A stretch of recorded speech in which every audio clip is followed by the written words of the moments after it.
कहानी की शुरुआत में हम मैक्स नाम के एक मिलिट्री डॉग को देखते हैं जो अमेरिकी फौजियों को अपने पीछे अफगानिस्तान के एक आतंकवादी इलाके में ले जा रहा था। वहां के लोगों ने फौजियों को देखते ही उनके खिलाफ नारे लगाने शुरू कर दिए। तभी मैक्स कुछ सूंघते हुए अपने मालिक काइल को एक छोटे से घर तक ले आया। मैक्स काफी देर तक वहां बिछे कारपेट को सूंघता रहा। फिर उसने कारपेट के नीचे बनी एक छिपी हुई जगह ढूंढ निकाली जहां गैर कानूनी बंदूकें और हथियार छिपा कर रखे गए थे। इससे साबित हो गया कि उस इलाके के लोग आतंकवादियों को हथियार बेचते थे। अपनी ड्यूटी खत्म करके काइल बेस पर पहुंचा और अपने पिता रे और मां पामेला से वीडियो कॉल पर बात करने लगा। रे भी एक रिटायर्ड आर्मी ऑफिसर था। काइल के मम्मी पापा भी मैक्स से बहुत प्यार करते थे, लेकिन काइल के भाई जस्टिन को कुत्तों में कुछ खास दिलचस्पी नहीं थी। कुछ दिन बाद काइल को उसके सीनियर ऑफिसर्स ने बुलाया। पता चला कि जितने हथियार उन्होंने जब्त किए थे वो सारे ऑफिस तक पहुंचे ही नहीं। उन्हें शक था कि काइल की टीम में से कोई हथियार चुरा रहा है। काइल ने अपनी टीम से पूछताछ शुरू की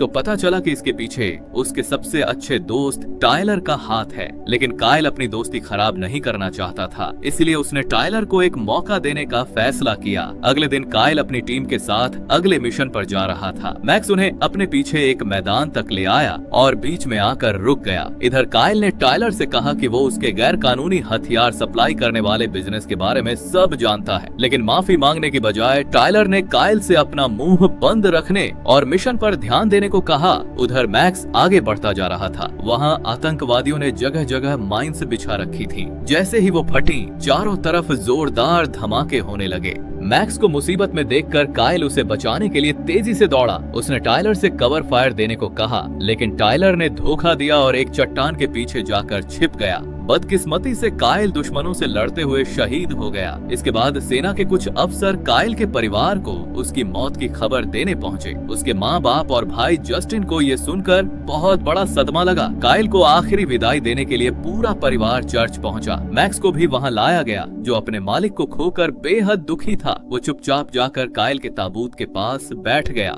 फ्यूनरल खत्म होने के बाद जब ऑफिसर्स मैक्स को वापस ले जाने लगे तो वो बुरी तरह छटपटाने लगा और उनके साथ जाने से साफ मना कर दिया। फिर उसने जस्टिन को पहचान लिया और उसके पास जाकर खड़ा हो गया। उसे जस्टिन में अपने मालिक काइल की झलक दिखाई दे रही थी, लेकिन जस्टिन ने आर्मी ऑफिसर्स के साथ जाकर उसे फिर से वैन में छोड़ दिया। अगले दिन जस्टिन काइल के कमरे में बैठा उसकी तस्वीरें देख रहा था। तभी उसके पिता रे आए और उसे समझाने की कोशिश की, लेकिन जस्टिन गुस्से में आकर अपने पिता को ही काइल की मौत का जिम्मेदार ठहराने लगा। तभी पामेला ने आकर उन्हें बताया कि मिलिट्री ने मैक्स को मार देने का फैसला कर लिया है। ये सुनते ही तीनों बिना देर किए डॉग शेल्टर पहुंच गए। वहां उन्हें पता चला कि मैक्स बहुत खतरनाक हो चुका था। काइल की मौत के बाद से वो सदमे में था और कोई भी इंसान उसके पास जाता तो वो उस पर हमला कर देता। लेकिन जैसे ही जस्टिन कमरे के अंदर गया, मैक्स शांत होकर जमीन पर बैठ गया। मैक्स जस्टिन की बात मानता था क्योंकि वो काफी हद तक काइल जैसा दिखाई देता था। उसे जस्टिन के साथ खुश देखकर रे ने मैक्स को गोद लेने का फैसला कर लिया, लेकिन घर पहुंचकर रे ने कहा कि क्योंकि मैक्स एक खतरनाक कुत्ता है इसलिए उसे घर के अंदर नहीं रखा जा सकता। उन्होंने मैक्स को बाहर गार्डन में बांध दिया। रात के टाइम मैक्स जोर जोर से भौंकने लगा। उसके शोर की वजह से पूरा परिवार और आसपास के लोग भी परेशान हो गए। आखिरकार जस्टिन बाहर मैक्स के पास आया।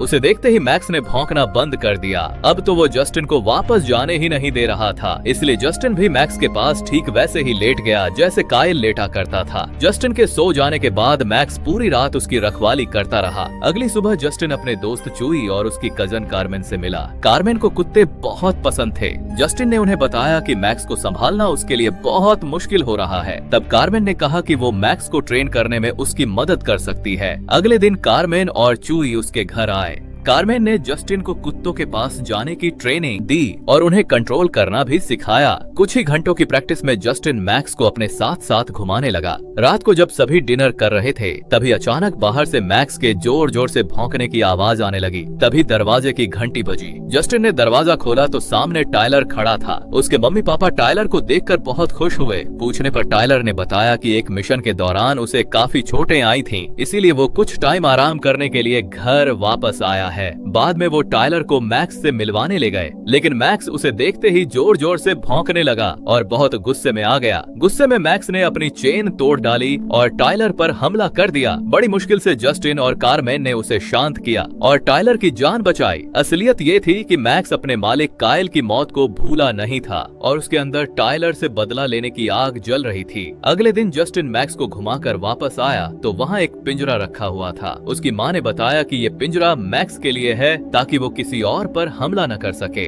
अगले दिन टायलर ने रे से उनके वेयर हाउस में अपना कुछ काम करने की इजाजत मांगी। क्योंकि रे उसे अपने बेटे जैसा मानता था, इसलिए उसने खुशी खुशी इजाजत दे दी। बाद में जब रे ने टायलर से काइल की मौत के बारे में पूछा तो टायलर ने झूठे आंसू बहाते हुए कहानी सुनाई कि काइल की मौत का जिम्मेदार मैक्स है। वो काइल के मना करने के बाद भी डेंजर जोन में चला गया था और उसे बचाने के चक्कर में काइल मारा गया। ये सुनते ही रे गुस्से से लाल हो गया और मैक्स को मारने के लिए दौड़ पड़ा। उसने अपनी बंदूक निकाली और ट्रिगर दबाने ही वाला था कि जस्टिन ने बीच में आकर उसे रोक लिया। अगले दिन जस्टिन फौज के डॉग शेल्टर पहुंचा। वहां उसे काइल का दोस्त सार्जेंट टीटीएस मिला, जिसने बताया कि मैक्स उनका आज तक का सबसे बेहतरीन मिलिट्री डॉग है। उसके मुताबिक मैक्स कभी भी काइल को नुकसान नहीं पहुंचा सकता। उसने ये भी बताया कि टायलर को कोई चोट नहीं लगी थी, बल्कि उसे नौकरी से सस्पेंड किया गया था। उसने चूई और कारमेन के साथ मैक्स की ट्रेनिंग की वीडियो भी देखी। तब उसे पता चला कि मैक्स काइल के कितना करीब था। अब उसे पूरा यकीन हो गया था कि मैक्स की वजह से काइल की जान नहीं जा सकती। तभी वहाँ चूई का दूसरा कजिन एमिलियो आ गया। बीच में उसे टायलर का कॉल आया, जिससे जस्टिन को उस पर शक हो गया। इसीलिए एमिलियो के जाते ही वो मैक्स के साथ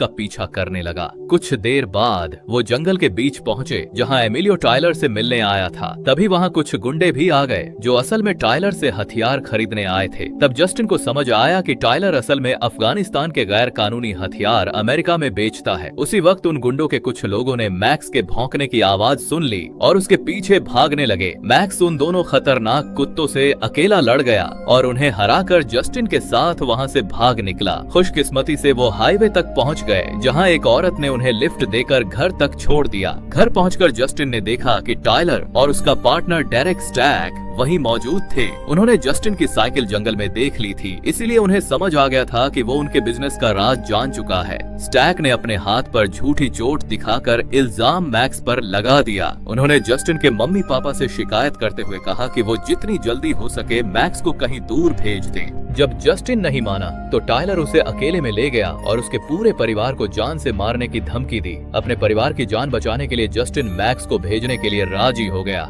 कुछ ही देर बाद डॉग शेल्टर के लोग आकर मैक्स को अपने साथ ले गए। इसके बाद टायलर काम पर था। तभी रे ने उससे पूछा कि उसकी इजाजत के बिना उसने स्टोरेज यूनिट का इस्तेमाल क्यों किया। असल में उस स्टोरेज यूनिट का इस्तेमाल टायलर गैर कानूनी हथियार छिपाने के लिए करता था, लेकिन उसने झूठ बोल दिया कि वो जगह उसका एक दोस्त इस्तेमाल कर रहा है। उधर मैक्स डॉग शेल्टर में पूरी तरह कंट्रोल से बाहर हो गया। उसने सिक्योरिटी गार्ड्स पर हमला किया, सबको चकमा दिया और वहाँ से भाग निकला। रात को रे जस्टिन से बात करने आया, लेकिन जस्टिन कुछ नहीं बोला। रे समझ गया कि जस्टिन जरूर उससे कुछ छिपा रहा है, लेकिन जस्टिन बहुत डरा हुआ था, इसलिए पूछने पर भी उसने कुछ नहीं बताया। बाद में रे अपने स्टोरेज यूनिट पर पहुंचा, जहां उसने टायलर और स्टैक को ट्रक में बंदूकें रखते हुए रंगे हाथों पकड़ लिया। लेकिन उसके कुछ करने से पहले ही एमिलियो ने उसे बंदूक की नोक पर बंदी बना लिया। उधर पामेला को रे का मैसेज आया कि वो आज रात अपने हंटिंग हाउस में रुकेगा, लेकिन पामेला के मुताबिक उनका कोई हंटिंग हाउस था ही नहीं। जस्टिन, चूई और कारमेन अपने पिता को ढूंढने निकल पड़े। उन्हें स्टोरेज यूनिट का ताला टूटा हुआ मिला। मैक्स ने ताला सूंघा और उन्हें रे की तरफ ले जाने लगा। पूरी रात इधर उधर ढूंढने के बाद जस्टिन और उसका ग्रुप एक सुनसान जगह पर पहुंचे। उन्होंने टायलर को उसके साथियों के साथ हथियार बेचते हुए देखा।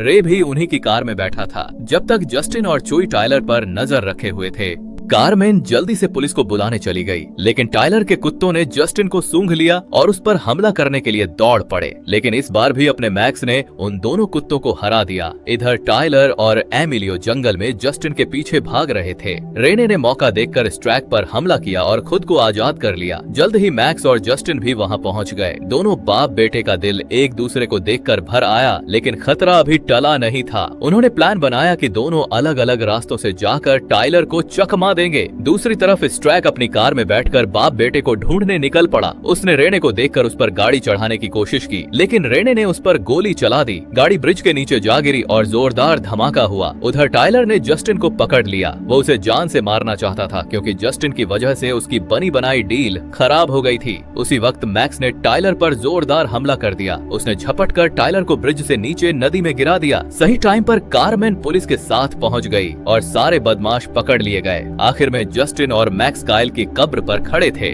जस्टिन ने काइल का शुक्रिया अदा करते हुए पहली बार उसे सैल्यूट किया। घर लौटने पर उसके दोस्तों और परिवार ने उसका जोरदार स्वागत किया। बाहर मैक्स का पिंजरा भी नहीं था। रेने ने कहा कि अब से मैक्स उनके परिवार का हिस्सा बनकर घर के अंदर ही रहेगा। उनका परिवार एक बार फिर से पूरा हो गया।